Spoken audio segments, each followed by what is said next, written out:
I've got an itch I can't scratch, I'm missing a piece that completes a whole part of me, an open wound scar to see. Everybody come here, gather round, welcome to the freak show, the best in town. What the hell's wrong with me? I don't get along with anybody, honestly.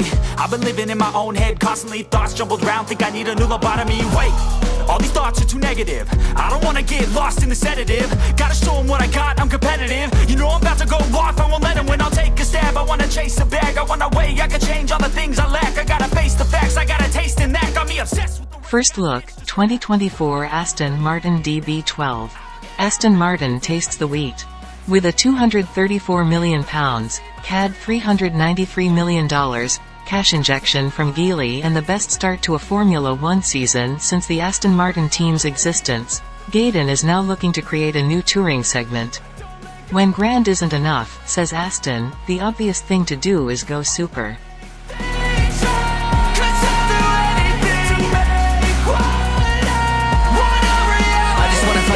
Sick of the venom in my brain, running from the past, wanna escape my pain. I just wanna be a better person, I deserve this, I just wanna break these chains. Always asking for greatness, true to myself, I never fake it.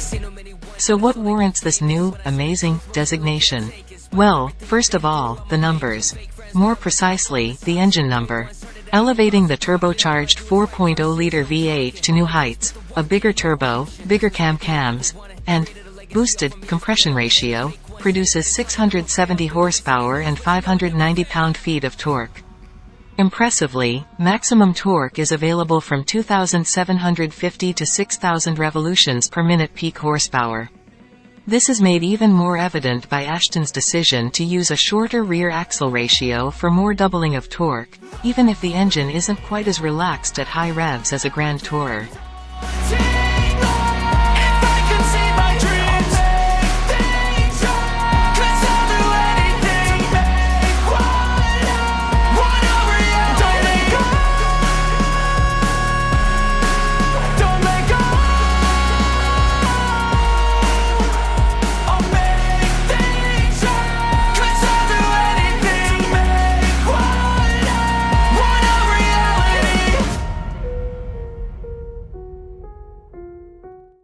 Performances, as the British like it, adequate, 96 kilometers is covered in 3.5 seconds, which is totally believable, and the AMG turbocharged V8 won't stop pulling until the last dB passes 320 kilometers per hour.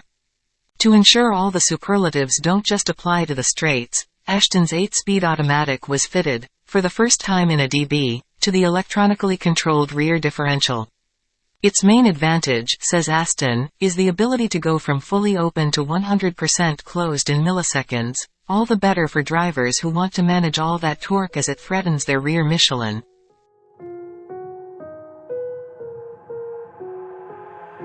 I've got an itch I can't scratch, I'm missing a piece that completes a whole part of me, an open wound scar to see. Everybody come here, gather round, welcome to the freak show, the best in town. What the hell's wrong with me? I don't get along with anybody, honestly. Also completely new is a new generation of what Aston calls intelligent adaptive dampers. With a 500% increase in force distribution bandwidth, that's just pseudo-speak for Aston's claim of 5 times greater damping range than the previous generation. The new DB should provide a smoother ride when in GT mode and less roll when super. Of course, the latter will also be supported by stiffer anti-roll bars, which are also part of the super package.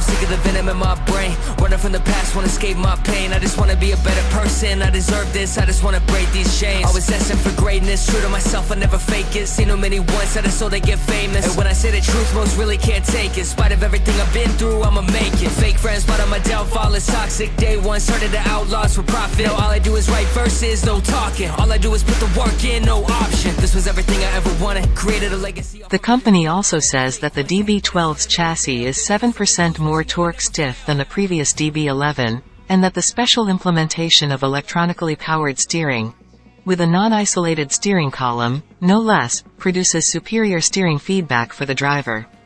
Meanwhile, taking advantage of all that speed are several giant 400mm cast iron front discs with grooved and perforated surfaces.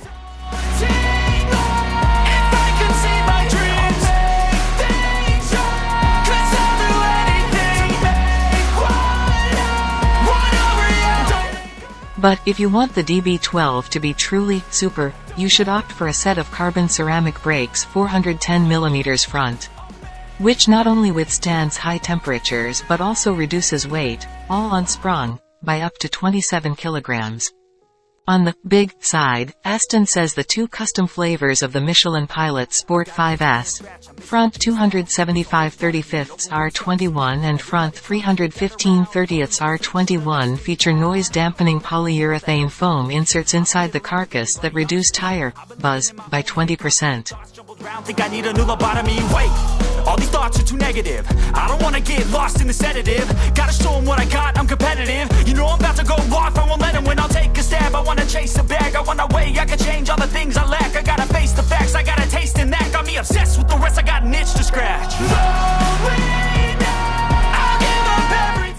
The DB's revamped interior is perhaps most appreciated. We have to say that the DB11's cabin is a bit traditional.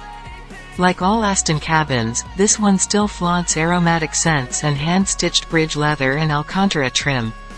What's new is the next-generation infotainment system, entirely designed and developed by Aston Martin, nothing less.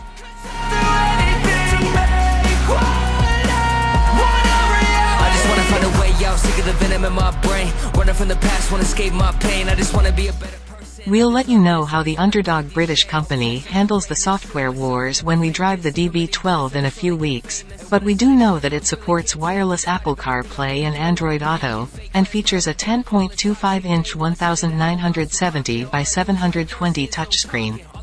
One good sign is that it still retains the most used controls, the drive and heating and ventilation options that offer a perfect mix of digital and analog controls and suspension, exhaust noise, lane assist, and parking distance controls, as physical buttons.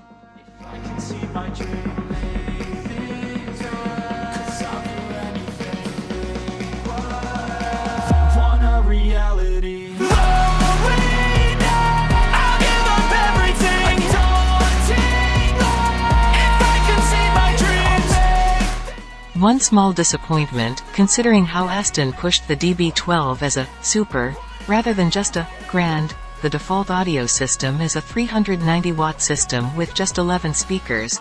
If you want the full Bowers & Wilkins experience with a 15-speaker 1170-watt, dual-amplified subwoofer, you'll need to get more douchebags. Considering that a standard DB12 Super likely won't offer much in the way of $300,000, we think it deserves truly superior sound from the start. Aston methinks looks at Porsche's pricing structure with envy.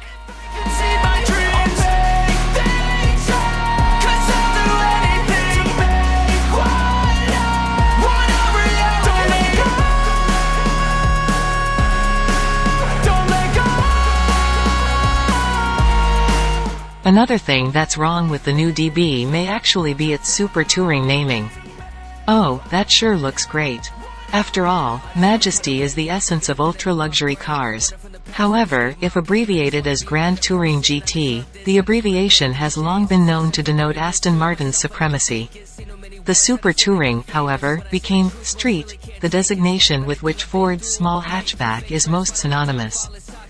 One started the outlaws for profit. Now all I do is write verses, no talking. All I do is put the work in, no option. This was everything I ever wanted. Created a legacy off of me, just being honest. And the fake ones hate, but it's all to no avail. They wanna see me lose, but you know I never fail.